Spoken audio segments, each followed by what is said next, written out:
তোমার বাবা আর আমার বন্ধুত্ব অনেকটা এরকম। চলো জ্ঞানের সঙ্গে দেখা করি। বাবা, দেখো কে দেখা করতে এসেছেন। কেমন আছে আমার বন্ধু? আরে, আগে থেকে তো অনেক ফিট মনে হচ্ছে। যদি তোকে এত হ্যান্ডসাম লাগে, নার্স তোকে ভালোবেসে ফেলবে। শোনো প্লিজ। আমি তোমার বাবার সঙ্গে কিছু কথা বলতে চাই, if you don't mind. Sure uncle, যাওয়া যাক। হ্যাঁ হ্যাঁ প্লিজ এসো সবাই।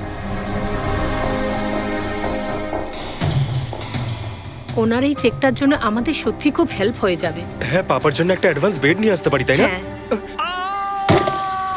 হ্যাঁ আরে স্যার, স্যার কি হলো? স্যার কি হলো? লাইট অন্ধকার কেন এখানে? লাইট কি হলো? কি হলো? সন্দীপ আঙ্কেল?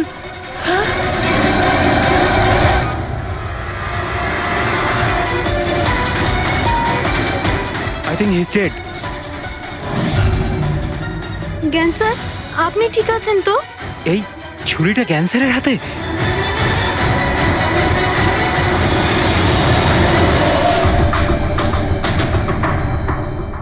আচ্ছা, তুমি এটা বলছো যে তোমার বাবা জ্ঞানবাবুর হাতে ছুরি ছিল, কিন্তু উনি সন্দীপবাবুর খুন করেননি। স্যার, উনি কিভাবে খুন করতে পারেন?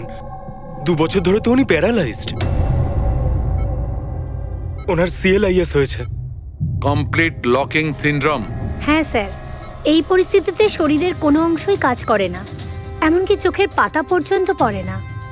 ওনার প্যারালাইসিস হলো কি করে? স্যার, 2 বছর আগে বাবার একটা অ্যাক্সিডেন্ট হয়েছিল। অদ্ভুত ব্যাপার, 2 বছর আগে ওনার অ্যাক্সিডেন্ট হয়েছিল, তখন থেকে উনি বিছানায়। তাহলে ওনার হাতে ছুরি এলো কি করে? স্যার, এটা অসম্ভব। খুন জ্ঞান স্যার নয়, অন্য কেউ করেছেন। আরে কিন্তু ছুরি তো ওনার হাতেই ছিল। হয়তো খুনি এই কাজটা করেছে। তার মানে হলো এই রুমে জ্ঞানবাবু আর সন্দীপবাবু ছাড়া আরো কেউ ছিল? না স্যার, আমরা সবাই তো নিচেই ছিলাম। হ্যাঁ স্যার, আর ঘরে তো আর কেউ ছিল না স্যার। তার মানে তুমি এটা বলতে চাইছো যে এই খুন জ্ঞানবাবু করেছেন? না স্যার, আমি সেটা বলতে চাইনি। তুমি কি বলতে চাইছো? সন্দীপ তাহলে নিজেকেই ছুরি মেরেছে, আর মারা যাওয়ার আগে ছুরিটা ওনার হাতে ধরিয়ে দিয়ে যায়? হ্যাঁ, আবার এমন নয় তো যে জ্ঞানবাবুর কোনো শরীর খারাপই নয়, শুধু অ্যাক্টিং করছেন। স্যার, আপনি এসব কি বলছেন? যেটা আপনি শুনলেন, যদি আপনার কোনো আপত্তি না থাকে, আমরা আপনার বাবাকে আরেকবার চেক করতে চাই।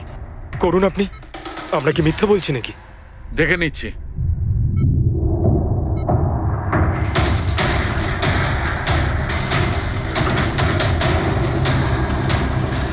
এনার তো পায়ের মাংসপেশিগুলো টোটাল অ্যাট্রোফিক হয়ে গেছে।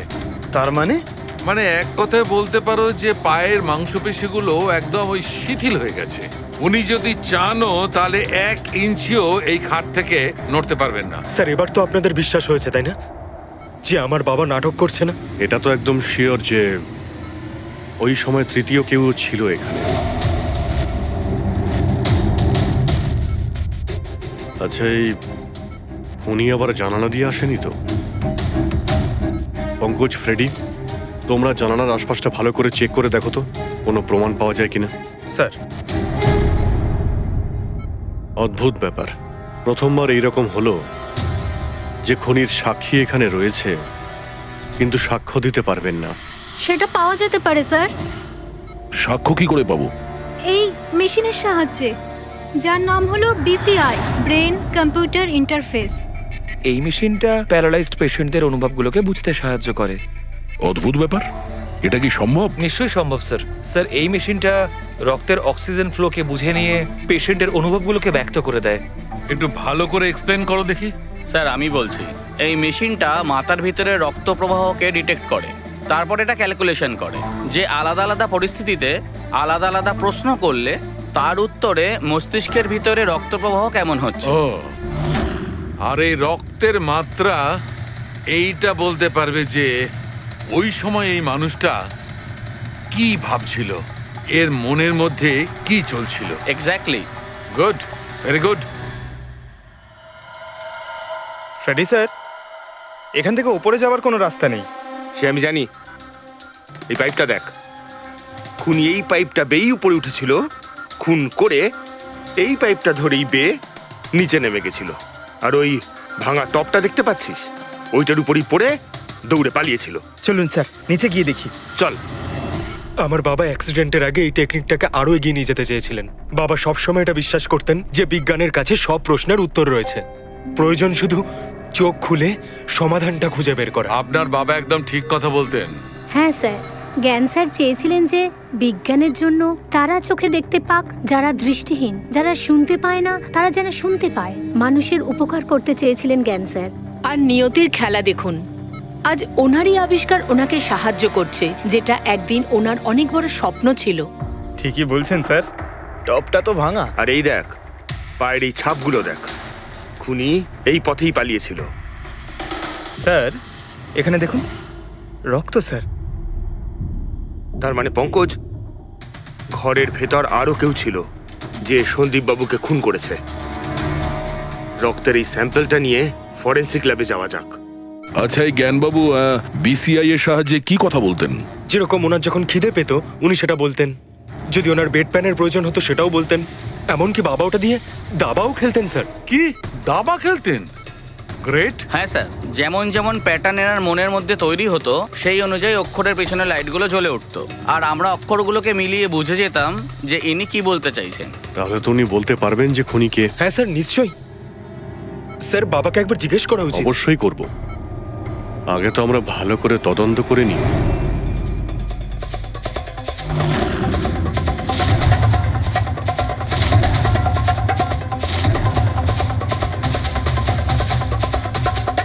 সারিকা, ছুরির মধ্যে কিছু পেলে? শুধু মিস্টার জ্ঞানের আঙুলে ছাপ পাওয়া গেছে, আর কারোরই নয়। তাহলে হতে পারে খুনি গ্লাভস পরেছিল স্যার খুন করার সময়। তার মানে খুনি জানলা দিয়ে ঘরের ভেতরে আসে, ও সন্দীপকে মারে, আর সেই ছুরিটা জ্ঞানের হাতে ধরিয়ে দেয়, আর তারপর লোকেরা এই রুমে আসার আগেই ও জানলা দিয়ে পালিয়ে যায়। স্যার, এটাও তো হতে পারে যে খুনি কোনো বাড়ির লোক। না পূর্বী, রুমে যতগুলো লোক ছিল স্যার, তাদের কারোর শরীরেই চোট বা আঘাতের চিহ্ন ছিল না স্যার। আর ওই শুকিয়ে যাওয়া রক্ত, ওটা কোনো বাইরের লোকেরই। একটা কথা বুঝতে পারছি না দয়া, যদি খুনি বাইরের লোক হয় তাহলে এটা কি করে জানলো যে সন্দীপ জ্ঞানের সঙ্গে দেখা করতে আসবে? 10 মিনিট আগে সন্দীপ পৌঁছে যায় আর তারপর ওর খুন হয়ে যায়। স্যার, এমন মনে হচ্ছে যে হতে পারে এই খুনি সন্দীপ বাবুকে ফলো করছিল, আর যখন সন্দীপ বাবু তার পুরো দিনের শিডিউল বানাচ্ছিল, হতে পারে কোনোভাবেও জেনে গেছিল যে বিকেল বেলায় সন্দীপ বাবু জ্ঞান বাবুর সঙ্গে দেখা করতে যাচ্ছেন। সে ঠিক আছে, কিন্তু এরা দুজনেই সন্দীপ আর জ্ঞানবাবু কথা বলবে সেটা কি করে জানলো? স্যার, এটাও হতে পারে যে খুনি জানতো না, আর যেহেতু ও ওকে ফলো করছিল, যেই সুযোগ পেয়েছে রুমে ঢুকে ওকে মেরে দিয়েছে। দয়া, নিশ্চয়ই ওর সঙ্গে কোনো শত্রুতা ছিল এই সন্দীপের ওপর, সেই জন্যই তো খুনি পিছু না ছাড়েনি। আর বস, যার সঙ্গে এই সন্দীপ বাবুর শত্রুতা ছিল তার প্লাস্টিক অ্যানিমিয়া ছিল। ও আচ্ছা, এই জিনিসটা আসলে কি স্যার? পঙ্কজ, এটা একটা খুব রেয়ার ডিজিজ। এই অসুখটা খুব কম লোকের হয়। এতে মানুষের বোন ম্যারো আর বোন ম্যারো স্টেম সেলস ধীরে ধীরে নষ্ট হতে থাকে। রক্তের লোহিত রক্তকণিকা, শ্বেত রক্তকণিকা আর প্লেটলেটস সব ধীরে ধীরে নষ্ট হতে থাকে। যদি এই রোগটা রেয়ার হয় তাহলে খোঁজ নেওয়া খুব একটা কঠিন হবে না যে শহরে কতজন লোক আছে যাদের এই ধরনের রোগ আছে। এই প্লাস্টিক অ্যানিমিয়া।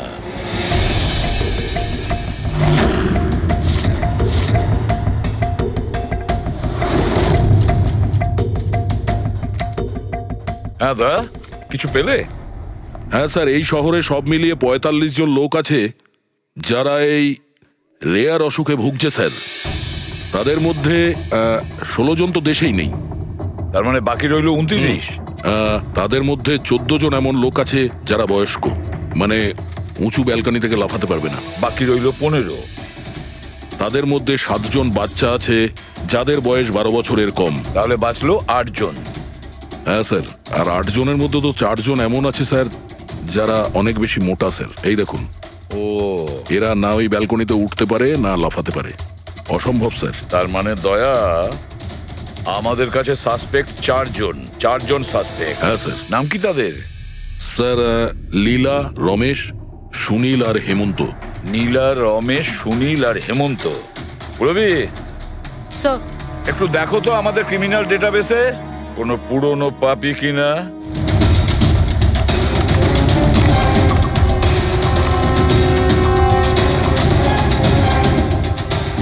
পেয়ে গেছি, রমেশ। চুরি, ছিনতাই, তাছাড়া লোকেদের মেরেওছে। থাকে কোথায় সে? সরোজনগর চল। নিয়ে এসে একে।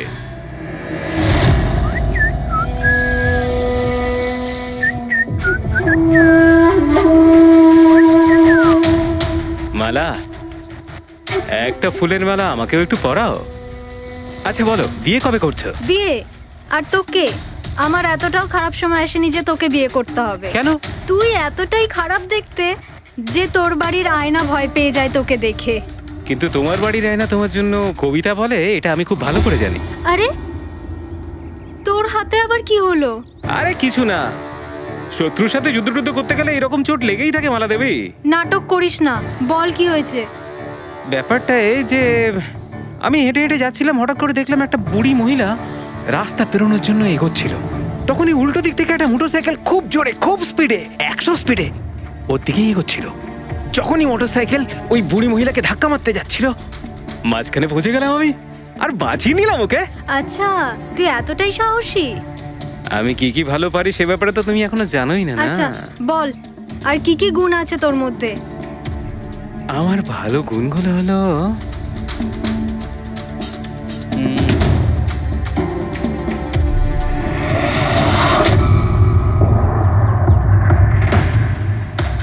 কি হলো? তোর মুখটা ভয়ে এভাবে ফ্যাকাশে হয়ে গেল? মালা, মালা আমাকে একটু একটু একটু লুকোতে দে। আরে মালা কি লুকোতে দে। করছিস? লুকোচ্ছিস কেন? আরে মালা, আরে কেন লুকোচ্ছিস তুই? এটা কি করে দিলি তুই? আমার সব ফুল নষ্ট করে দিলি। স্যার এ তো সেই।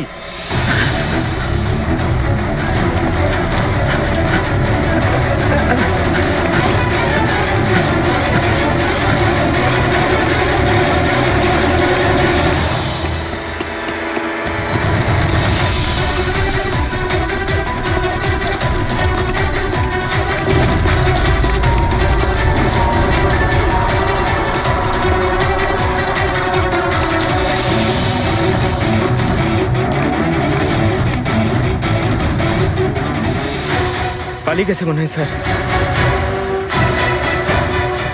যাবেটা কোথায়?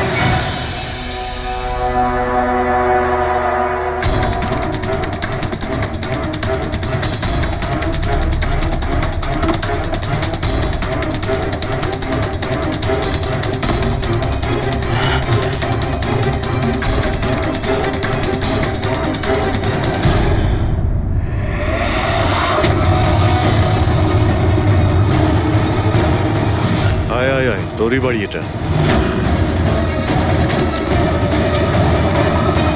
দৌড়াচ্ছিস কোথায়? হ্যাঁ, সিআইডি থেকে পালানো তো সহজ নয়। আমার একটা গুণ আছে, যখন আমি রেগে যাই তখন অপরাধীর খারাপ সময় শুরু হয়ে যায়। এর তো খারাপ টাইম শুরু হয়ে গেছে স্যার। এসব কোথা থেকে নিয়ে এসেছিস? হ্যাঁ, আনিনি স্যার, নিজে বানিয়েছি। এই মেশিনটা তুই বানিয়েছিস? দেখে তো মনে হচ্ছে চাও ঠিক করে বানাতে পারিস না, মেশিন বানিয়েছিস। কোথা থেকে চুরি করেছিস? না স্যার, আমি চুরি করিনি। শুধু চুরি করিসনি, খুনও করেছিস তুই। খুন? কার sir? D117 MG road, Sundarnagar. এখানে গেছিলি তো তুই? তোর হাতে আঘাত লেগেছে না? তোর এই রক্ত আমরা ওখানে পেয়েছি। আমার ছিল না স্যার। তোরই ছিল। তুই যে হসপিটালে ট্রিটমেন্ট করিয়েছিলি সেখানেই ম্যাচ করে গেছে। মাঝার কোনো রাস্তা নেই? না, সোজা ফাঁসি। চুরির জন্য ফাঁসি দিয়ে দেবে? চুরি নয়, খুন, সন্দীপের খুন। না স্যার, আমি কোনো খুনই করিনি। আমি তো শুধু ওখানে চুরি করতে গেছিলাম। তুই একে খুন করিসনি? হে ভগবান, কি বিপদে পড়লাম। মায়ের দিব্যে বলছি স্যার, আমি কোনো খুন করিনি। আমি তো খবর পেয়েছিলাম যে ওখানে একটা লোক থাকে যার প্যারালাইসিস হয়ে গেছে। চুরি কোথায় করতে হবে সেটা ভালো করে জেনে নিয়ে আমি ওখানে শুধু চুরি করতে গেছিলাম। আমি ওখানে শুধু এই কারণেই গেছিলাম। আমি তোকে চিনিও না, কেন মারবো? কারণ সন্দীপ তোকে চুরি করার সময় দেখে ফেলে, তাই একটা অপরাধ লুকোতে গিয়ে আরেকটা করে ফেলেছিস। হ্যাঁ, এই কথাটা সত্যি স্যার, যে আমি ওখানে গেছিলাম আর সন্দীপ আমাকে দেখে চিৎকারও করেছিল। ওর চিৎকার শুনে আমি ভয় পেয়ে গিয়ে পালিয়ে এসেছিলাম। তাহলে তোর লাগলো কি করে? এটা যখন সন্দীপ চিৎকার করলো তখনই লাইট চলে গেছিল আর অন্ধকারে আমি নিচে লাফালাম, ওই লাফাতে গিয়ে চোট লেগে গেছে। ওই রুমের মধ্যে তুই ছাড়া সেই সময় আর কেউ ছিল না। তুই খুন না করলে কে খুন করবে? না স্যার, আমি ছাড়া অন্য কেউ ছিল ওখানে। কে?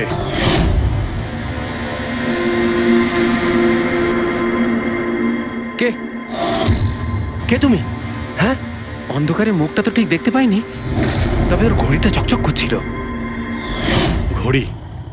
সন্দীপ তো কোনো ঘড়ি পড়েছিল না। স্যার ও মিথ্যে বলছে, কোনো মানুষ ছিল না, কোনো ঘড়ি ছিল না। কেউ ছিল কি ছিল না তার উত্তর তো ওই দিতে পারবে।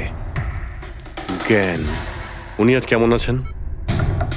স্যার আগের থেকে বেটার, কিন্তু আজকে কিছু জিজ্ঞাসা করতে চান ওনাকে? শুরু করি।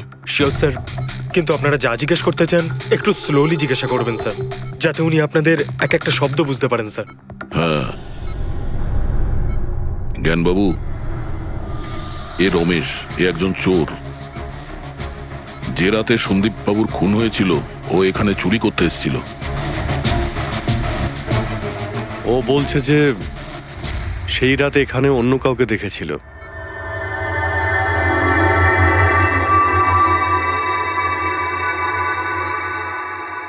রমেশ, ওই রাত্রে তুমি যেখানে দাঁড়িয়েছিলে সেখানে গিয়ে দাঁড়িয়েও। হ্যাঁ স্যার, স্যার আমি এই দিক দিয়ে ঢুকেছিলাম আর এখানে এলাম, আর তারপর আমি এদিকে দেখলাম, আর যখনই আমি এখানে পৌঁছালাম দেখলাম সন্দীপ ওখানে দাঁড়িয়ে আছে। আমি ভয় পেয়ে পেছন দিকে ঘুরলাম আর তখনই কারেন্ট চলে গেল। এখানে দাঁড়িয়েছিলে মানে উনি নিশ্চয়ই তোমাকে দেখেছেন। আচ্ছা, ও কি এখানে ছিল?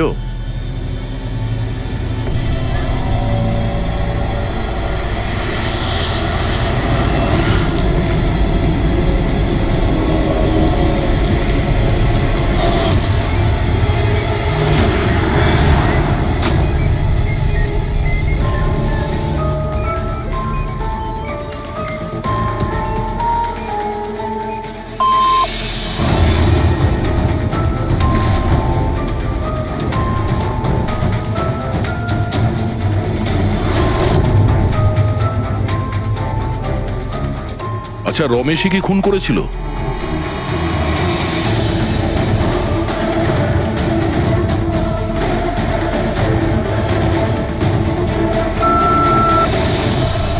নো নো স্যার, নো মানে না স্যার, আমি বলেছিলাম না আমি মারিনি স্যার। হ্যাঁ ঠিক আছে, তুমি এদিকে দাঁড়াও। আচ্ছা আচ্ছা, আপনি এটা বলুন, আপনি কি খুনিকে দেখেছেন? আপনি চেনেন খুনিকে?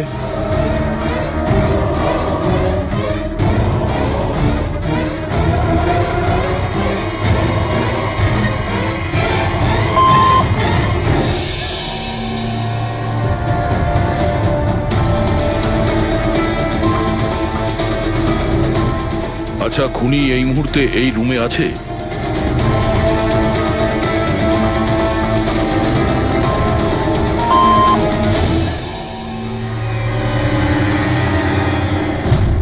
তার মানে খুনি আমাদের মধ্যে কেউ একজন। আপনার কোনো স্টুডেন্ট?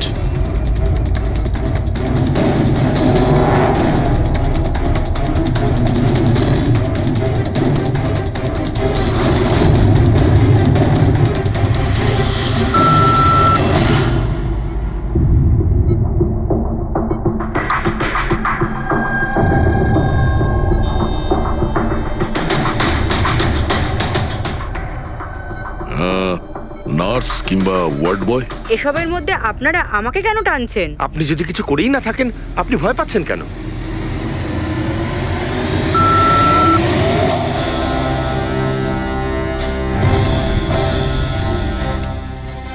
জ্ঞানবাবু, তাহলে শুধুমাত্র তো আপনার ফ্যামিলির লোকেরা আছে।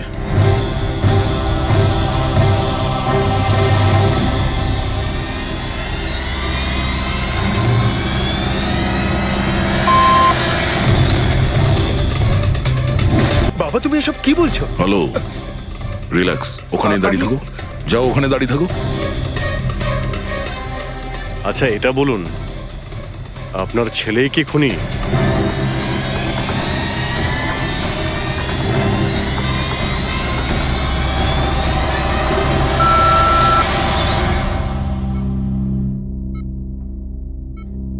এখন তো শুধু আমিই আছি, কিন্তু আমি এই খুন করিনি। জ্ঞানবাবু, আচ্ছা জ্ঞানবাবু, রিনা খুনি?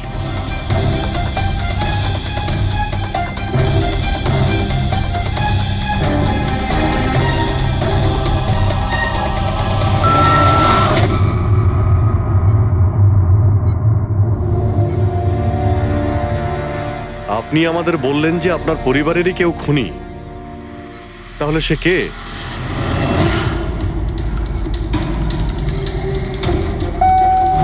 M M?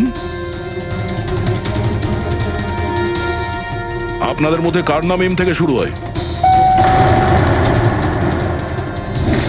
M E me, মানে উনি? জ্ঞানবাবু, আপনি বলছেন যে খুন আপনি করেছেন?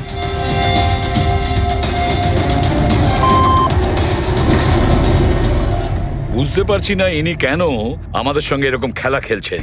কালকের কাগজে হয়তো আসবে যে সিআইডি নাকি খুনের অপরাধে এমন লোককে অ্যারেস্ট করেছে যে নাকি প্যারালাইসিস হয়ে পড়ে আছে 2 বছর ধরে। খুনি নিশ্চয়ই জ্ঞানবাবুর আশেপাশের কেউ। উনি ওকে বাঁচানোর চেষ্টা করছেন, জানি না কেন। সমস্ত অভিযোগ উনি নিজের মাথায় নিচ্ছেন। বা যদি সে আপন কেউ হয় তাহলে সেই ছুরি ওনার হাতে কেন দিতে যাবে? অন্য কারোর হাতে দিত, যাকে সহজেই বিশ্বাস করা যেত।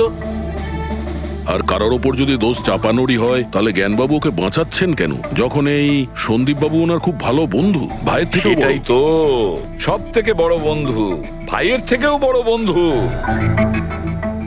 কিছু তো একটা গোলমাল আছে। এ কি সত্যিই বন্ধু নাকি শত্রু? জ্ঞানবাবুর ছেলে বলছিল সন্দীপবাবু ওনাকে 2 বছর ধরে টাকা পাঠাচ্ছিল, ওনার অসুখের সময় ওনার পাশে ছিল। তার উপরে স্যার, ঘটনার দিন সন্দীপ 25 লাখের চেক নিয়ে এসেছিল। ওনার ফ্যামিলি মেম্বার তো এটাই ভাববে যেটা দেখানো হয়েছে। আর সব সময় পর্দার পিছনের খেলাটা অন্য কিছু হয়ে থাকে, অন্য রকম হয়ে থাকে। কিন্তু স্যার, পর্দার আড়ালের সত্যিটা তো শুধুমাত্র জ্ঞানবাবুই জানেন, আর উনি তো সত্যি কথা বলছেনই না। জ্ঞানবাবু সত্যি কথা বলছেন না তো কি হয়েছে বস? ওর মস্তিষ্ক তো সত্যি কথা বলবে। আমার জ্ঞানবাবুর মস্তিষ্ক চাই। জ্ঞানবাবুর মস্তিষ্কটা এনে দাও, তারপর দেখবে তুড়ি মেরে খুনির কাছে পৌঁছে যাবো। ডক্টর সালুকে, এটা কি ধরনের ডিমান্ড করলেন আপনি? কারণ মস্তিষ্ক কি করে নিয়ে আসা সম্ভব? কেন হবে না ফেডরিক? এই কেসে ওনার মস্তিষ্ক তো ওকে এনে দিতেই পারি আমরা। কেননা গত 2 বছরে ওনার মস্তিষ্কে যা কিছু ঘটেছে সব বিসিআই মেশিনে রেকর্ড হয়েছে। এক্স্যাক্টলি বস। আর এই মেশিনে আমাদের বলবে যে জ্ঞানবাবুর সঙ্গে ওর কি আর কেমন সম্পর্ক ছিল। হ্যাঁ ফেডরিক, সব ডেটাগুলো নিয়ে এসো বিসিআই মেশিনের। আর দয়া স্যার, রমেশকে ওনাদের বাড়িতে নিয়ে যাও, আর ওখানে যে কয়জন লোক ছিল সবার ঘড়ি চেক করাও। স্যার, এখনো আমাদেরকেই সন্দেহ করছেন? হ্যাঁ, আর ততক্ষণ সন্দেহ করব যতক্ষণ আসল খুনিকে পাওয়া যায়। কিন্তু জ্ঞান স্যার তো বলেই দিয়েছেন আমরা সবাই নির্দোষ, তাও আপনারা। হতে পারে উনি মিথ্যে কথা বলছেন তোমাদের মধ্যে কাউকে বাঁচানোর জন্য। তাহলে আপনারা আসল খুনিকে কিভাবে খুঁজবেন? সিআইডি এই দায়িত্ব আমাকে দিয়েছে, কেননা সেই রাতে আমি খুনির ঘড়িটা দেখতে পেয়েছিলাম। কিন্তু সেদিন তো ঘরে অন্ধকার ছিল, তুই ঘড়ি কি করে দেখলি? ম্যাডাম, এই পৃথিবীর বেস্ট চোর আমি। যে জিনিসের দিকে নজর দিই মাথায় পুরো কুষ্টি চেপে যায়। তাহলে দুনিয়ার বেস্ট চোরবাবু, কাজে লেগে যান।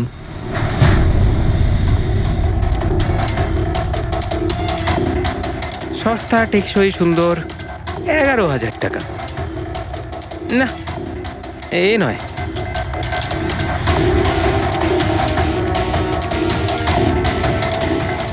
না স্যার, আপনি একটু হাতটা দেখাবেন? এও নয়, এটা তো একেবারে বেকার। ও হ্যালো, বেকার এটা? 2 লাখ টাকা দাম। আরে ম্যাডাম, 2 লাখের ঘড়ির কপি, এটা ডুপ্লিকেট মাল। চোর বাজারে এর গুদাম আছে, 1500 টাকাতে আনিয়ে দেবো। হাতটা দেখি। হাত কেন কাঁপছে আপনার সকাল সকাল? না স্যার, এও নয়। স্যার অ্যাকচুয়ালি আমার নিউরোলজিক্যাল প্রবলেম রয়েছে। ছোটবেলা থেকেই আমার হাত কাঁপে, আমি কোনো কিছু ভালোভাবে ধরতে পারি না। পঙ্কজ, একটু ওই পেনটা দাও ওকে।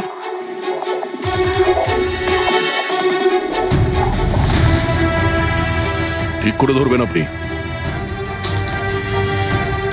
এ তো পেনটাও ধরতে পারছে না।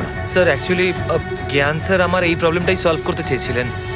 উনি এর সাথে রিলেটেড রিসার্চও করছিলেন, কিন্তু হয়তো ভাগ্যের সম্মতি ছিল না এতে, আর জ্ঞান স্যারের গাড়ির অ্যাক্সিডেন্ট হয়ে গেল। ভরসা রাখো, এর কোনো না কোনো চিকিৎসা তো হয়েই যাবে। তুমি দেখো বাকিদের ঘড়িগুলো। না স্যার, এদের মধ্যে কারোর ঘড়িই নয়। কারোর কাছেই নেই? হতে পারে খুনির কাছে একের থেকে বেশি ঘড়ি আছে। ওই দিন ও যে ঘড়িটা পড়েছিল আজ ওটা পড়েনি। হায় ভগবান, আপনি এখনো সন্দেহ করছেন? পঙ্কজ, এই রমেশকে নিয়ে যাও। পৃথিবীতে যত ঘড়ি আছে, যত মডেলের রয়েছে, সবগুলো দেখাও ওকে। স্যার, যত ঘড়ি আছে, যত মডেল আছে, সব। তবেই তো জানা যাবে খুনি কোন মডেলের ঘড়ি পড়েছিল। এক মিনিট একটু এদিকে আয়, এদিকে আয়।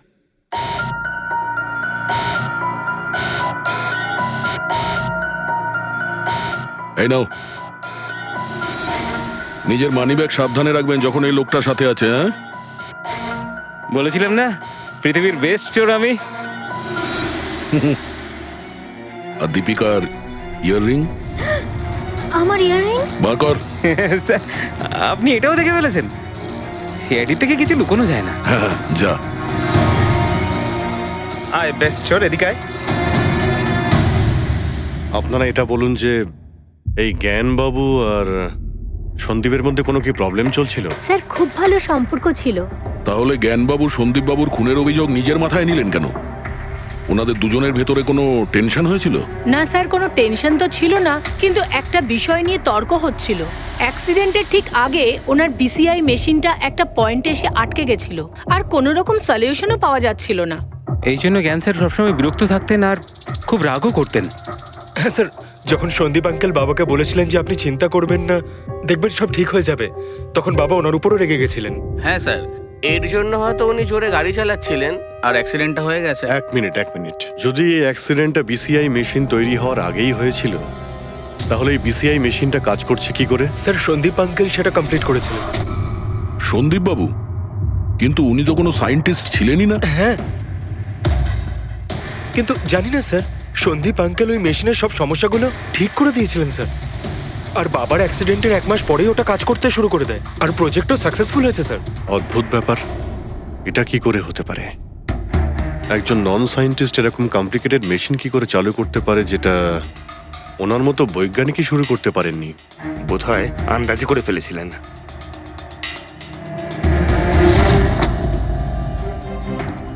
মাই গড, গত 2 বছরে এত ডেটা বেরিয়েছে ওনার একার? হ্যাঁ বস, আর এই পেপারগুলোর প্রত্যেকটা জায়গা খুঁটিয়ে খুঁটিয়ে ভালো করে দেখতে হবে যে সত্যিটা কি ছিল, যেটা জ্ঞানবাবু আমাদের থেকে লুকোতে চাইছেন। এক একটা শব্দ, এক একটা অক্ষর জুড়ে তার প্যাটার্ন বানিয়ে দেখতে হবে। চলে এসো, সবাই মিলে কাজ করি। সবাই চলে এসো।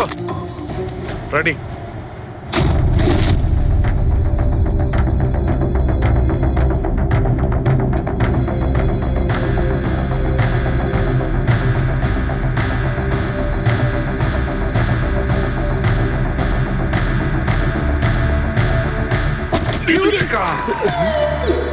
কি হলো স্যার, কি পেলেন? জানতে পারা গেছে যে আসলে ওই রহস্যটা কি, আর এই রহস্যে আছে একটা ভিলেন। জানতে পেরেছি যে জ্ঞানবাবু কিভাবে একটা একটা অক্ষর জুড়ে এই ঘটনাটাকে ব্যাখ্যা করেছেন। অক্ষর, অক্ষর থেকে তৈরি শব্দ, আর শব্দ থেকে তৈরি বাক্য, সেন্টেন্স। না জানি কত সময় লেগেছিল ওনার পুরো ঘটনাটা, পুরো সত্যিটা এভাবে বলার জন্য। হ্যাঁ বস, কম করে 6 মাস। আর সেটা তখন শুরু হয়েছিল অ্যাক্সিডেন্টের ঠিক আগে। আজকের পর থেকে এই কোম্পানিতে তুমি সাইলেন্ট পার্টনার, আর তোমার লাভ শুধুমাত্র 5% হবে, আর তার থেকে বেশি তুমি 1 টাকাও পাবে না। ওকে ওকে ওকে ওকে, আমার মনে হচ্ছে তোমার এই প্রজেক্টটা কমপ্লিট হয়ে গেছে আর তুমি সফল হয়ে গেছো। হ্যাঁ হ্যাঁ, আমি সফল হয়ে গেছি, কিন্তু আমি এই মেশিনটা গরিবদের জন্য বানিয়েছি, মানবতার জন্য বানিয়েছি। তোমার মতো লোভী মানুষদের জন্য বানাইনি। আজকের পর থেকে আমরা একসাথে কাজ করব না। আমি যাচ্ছি। কফির জন্যে বৌদিকে ধন্যবাদ জানিয়ে যাচ্ছি।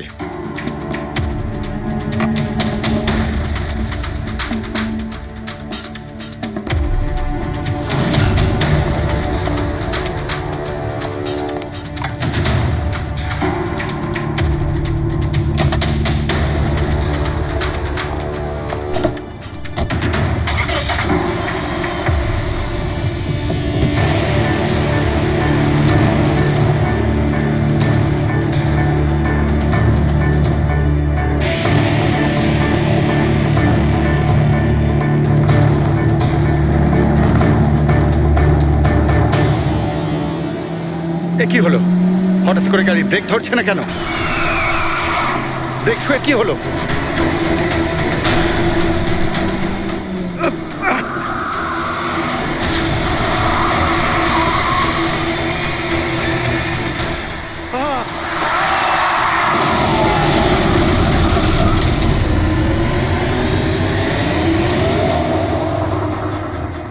এবার বুঝতে পেরেছো আমাকে ঘাঁটানোর পরিণাম? আমাকে তুমি 5% দিতে যাচ্ছিলে, তাই না? এবার দেখো, আমি তোমাকে 5% দেব সারা জীবনের জন্য। তার মানে সন্দীপ যে বন্ধুত্বের নাটকটা করছিল আসলে ও মুখোশ পড়া শয়তান ছিল। আর স্যার, যদি পুরো ডেটা এই কাগজে লেখা থাকে, তার মানে হলো জ্ঞানবাবু এই কথাটা নিজের মনে রাখেননি, কাউকে না কাউকে সন্দীপবাবুর আসল উদ্দেশ্যটা বলেছেন।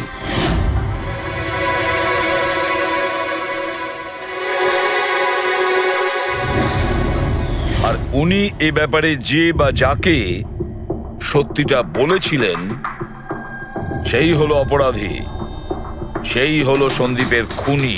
কিন্তু স্যার, যদি খুনি জ্ঞানবাবুর হয়ে প্রতিশোধ নিতে চাইতো, তাহলে খুনি ছুরিটা জ্ঞানবাবুর হাতে কেন ধরালো? ওনাকে ফাঁসাতে চাইছিল?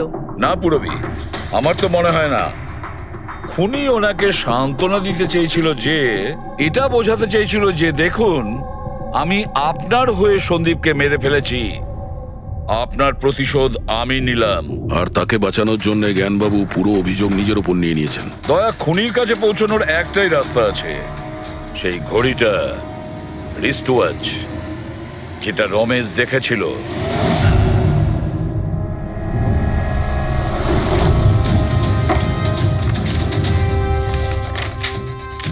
আরে ভাই, তাড়াতাড়ি কর, এত সময় নেই আমাদের কাছে। পঙ্কজ, আরে দেখছি তো কি আমি। হচ্ছে? স্যার, কি হলো রমেশ, মজা আসছে কি না? যথেষ্ট স্যার, আমি হাত জোড় করছি। আমি আর ঘড়ি দেখতে পারবো না। 10,000-এর উপর ঘড়ি আমাকে দেখানো হয়েছে। আমার মাথা ঘুরছে স্যার। যতক্ষণ না ঘড়ির মডেল খুঁজে পাচ্ছিস ততক্ষণ বাড়ি যেতে দেবো না তোকে। স্যার, স্যার, কি স্যার, আমাকে করছিস? ক্ষমা করে দিন স্যার। আমি বলছি বাপের জন্য আর চুরি করবো না। আমাকে বাড়ি যেতে দিন স্যার। ওট ওট ওট ওট। ওঠ। জানা তো দরকার, ওই রাতে তুই ওখানে কোন ঘড়িটা দেখেছিলি? হ্যাঁ, এখন আর কটা ঘড়ি দেখবো স্যার? এতগুলো ব্র্যান্ডের এতগুলো মডেল দেখলাম স্যার, ওগুলোর মধ্যে কোনোটাই নয় ওটা। তো কোনো মডার্ন ঘড়ি ছিল নাকি? হ্যাঁ ম্যাডাম, একদম মডার্ন ঘড়ি ছিল। ঘড়ি তো ছিল, কিন্তু ঠিক ঘড়ির মতো দেখতে ছিল না। কি বললি?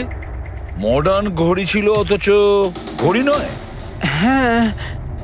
ঘড়ি দেখেছিস তো? ড্রয়িং করাতে পারবি? ঠিক আছে পুরবি, একে দিয়ে স্কেচ বানাও। স্যার, হ্যাঁ, স্যার এইটা।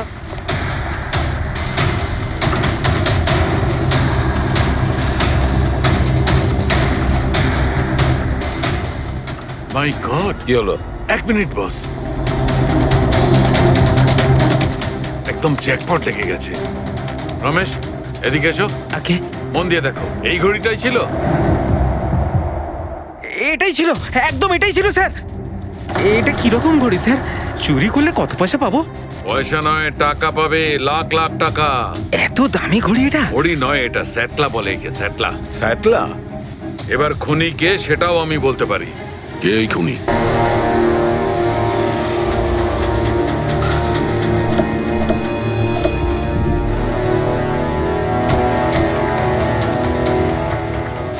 আপনি একটু আপনার হাজবেন্ডকে ডাকুন। কিন্তু আপনারা কারা? আপনি ডাকুন না ওনাকে, উনি চেনেন আমাদের। সোনু, সোনু একটু বাইরে এসো, কারা দেখা করতে এসেছে।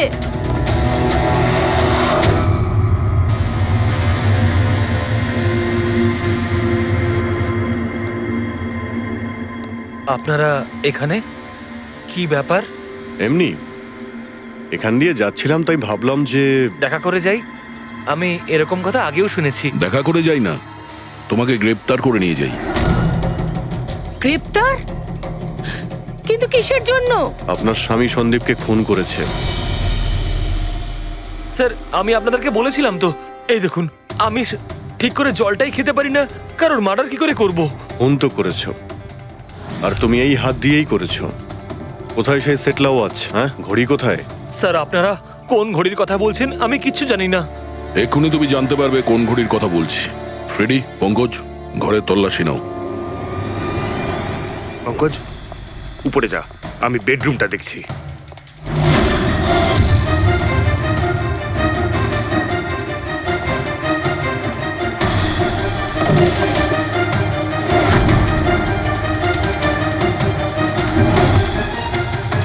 কিচ্ছু নেই।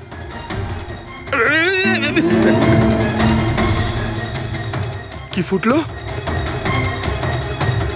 স্যার,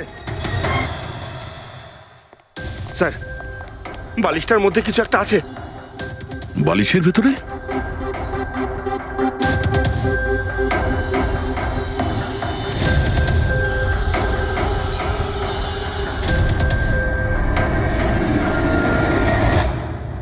তাই তো, ঘড়ির মতো দেখতে।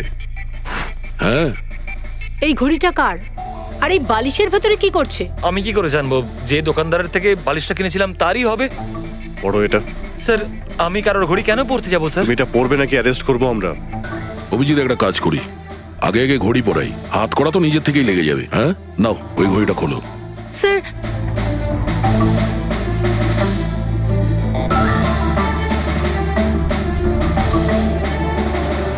আরে বাহ, দেখো, এর হাত কাঁপা বন্ধ হয়ে গেছে। হ্যাঁ, স্যার, তো চমৎকার হয়ে গেল, এর হাত কাঁপা থেমে গেল। এটা কোনো চমৎকার নয়, এটা সায়েন্স। এবার দেখো এই ঘড়িটা পরার পরে সোনু কত সহজে খুন করতে পারে।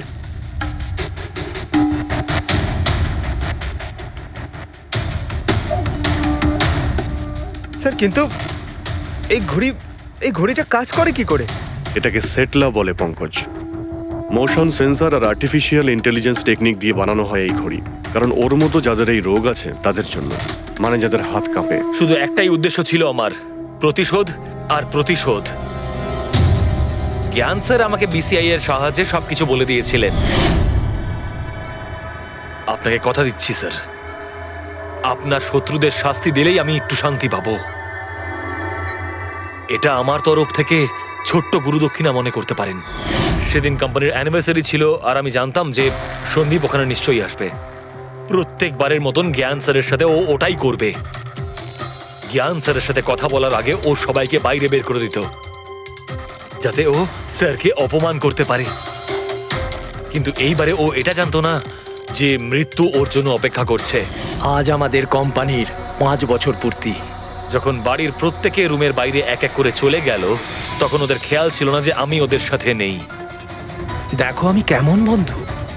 আ promise is a promise my friend, and you know as I কে কে তুমি? হ্যাঁ, আর তারপরে আমি কারেন্ট অফ করে দিই, আর জ্ঞান স্যারের সামনে আমি ওকে মেরে ফেলি। আর তারপরে আমি ফিঙ্গারপ্রিন্ট মুছে ফেলে জ্ঞান স্যারের হাতে ছুরিটা ধরিয়ে দিই। আর বাকিরা সবকিছু জানার আগেই আমি সবার মধ্যে দাঁড়িয়ে পড়ি। তুমি প্ল্যানটা তো ভালোই করেছিলে, কিন্তু কপালটাই খারাপ। রমেশ ওখানে আসে চুরি করতে, আর ও তোমার এই ঘড়ি দেখে নিয়েছিল। এমনিতেও স্যার কিছুই লুকিয়ে রাখা যায় না। রমেশ না এলেও আজ নয় কাল আমাকে আপনারা ধরেই ফেলতেন। তুমি যখন সবকিছুই বোঝো, তাহলে এরকম অপরাধ কেন করলে?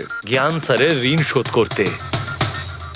এটা শুধু ঘড়ি নয়, আমার মতো মানুষের কাছে এটা নতুন জীবন, যে জীবনটা জ্ঞান স্যার উপহার দিয়েছিলেন। উনি আমাকে বিশ্বাস করিয়েছিলেন যে বিজ্ঞানের ক্ষেত্রে আমি এগিয়ে যেতে পারি। যেভাবে উনি তোমার সমস্যার সমাধান করেছিলেন, তুমিও সেরকম সমাজের ভালোর জন্য কোনো কাজ করতেই পারতে। কিন্তু তুমি আলোর দিকে যাওয়ার পরিবর্তে অন্ধকারের দিকে চলে গেলে।